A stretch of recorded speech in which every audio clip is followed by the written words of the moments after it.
was December '96. We called the company Providence. We incorporated it. We moved to Tucson and had our first contract in January of '97. This was not our first choice coming downtown. It was, I think it became exciting to us as we began to look at moving. But downtown Tucson a year and a half ago was dead in the water. And then Unisource announced their headquarters.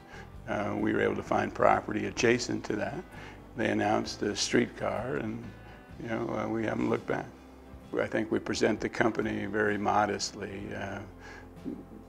What we do is very important. We couldn't build, we shouldn't build an 11-story monolith to ourselves, because at the end of the day, this is Medicaid dollars that we're spending.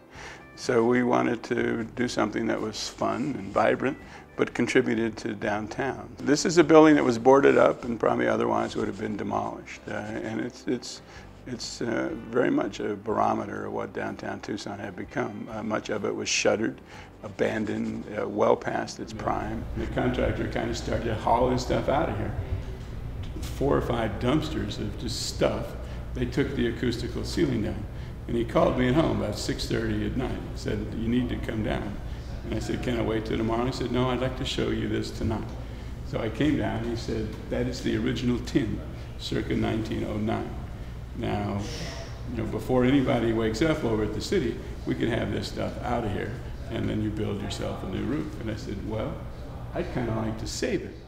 The importance of these old brick buildings in Tucson, of which we have so few really, is that they remain from an era of the early 20th century when the downtown was the bustling business district. This is where the retail shops were. This is where the car dealerships were. What a lot of people don't realize when they think of Tucson architecture, they think of tan stucco, right? That's very common. However, if you were to travel back in time, most of the central business district was brick. But it was typical of the time when the center of Tucson was where business was done. We have the return of some corporate leaders to the downtown. The Tucson Electric Power Unisource Corporation has just finished their 8 or 9-story corporate office building, and we've had the Providence Service Corporation move their headquarters into downtown Tucson, into this renovated historic building, the Scott Building. And I think the interest to preserve the uniqueness of our natural environment reinforces the need to build downtown and save historic buildings, and everything is related. Everything is related. When we acquired this building, we wanted to do something mixed use. Nobody had ever done that in Tucson before. So the top floor is residential, 4 1,800 square foot condominiums. The 3rd floor is commercial, that's now leased out to the Sonoran Institute. And then Providence will occupy this space. This will be the last of the floors that we finish, probably sometime later this fall. Sonoran Institute took the entire 3rd floor of the old federal courthouse adjacent to this building. We were pleasantly surprised. Sonoran's a preservationist. I mean, it's the perfect tenant for us. They're all about preserving, not necessarily historical buildings, but our desert and the ecology. And for them to be involved in the restoration and revitalization of a historic building was amazingly coincidental, but perfect for us. The UL Foundation is next door. The Seawater Foundation has moved downtown. So you're seeing an environmental green element of preservation come into these old buildings. Looking out the window here at the new offices of the Sonoran Institute is this cross-section that represents everything we value about Tucson and what makes Tucson so special. Right across the street here is the Southwestern Federalist Courthouse. That's just a lovely courthouse.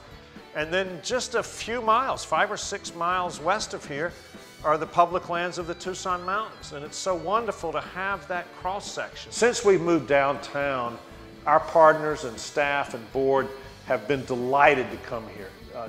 Downtown Tucson is vibrant. People can come to town and not have to be in their car as much as if we were out on the edges of town.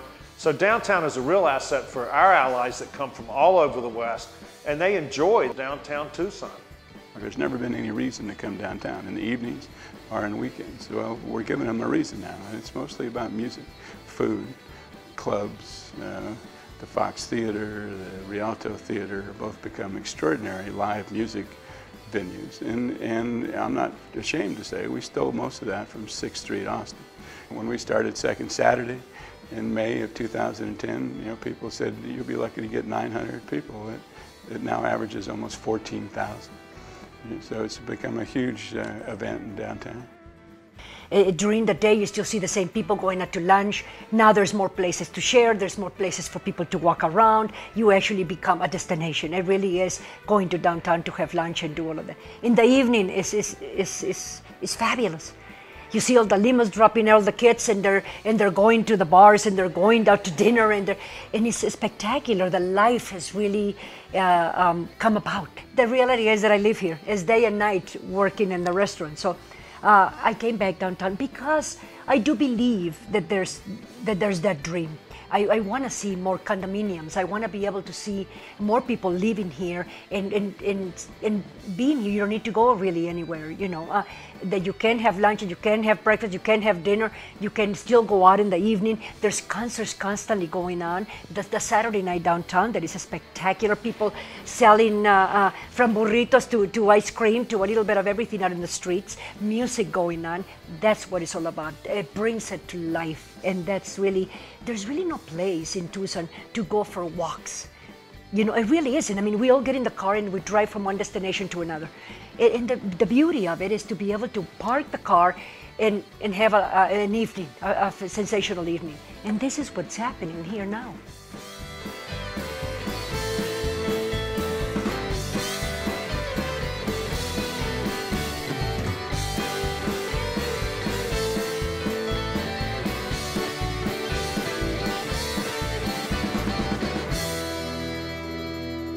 "10 years from now, this will be young, youthful, people bicycling. I think you may see cars banned. You get on the streetcar, you park someplace else. This will be a walkable urban environment.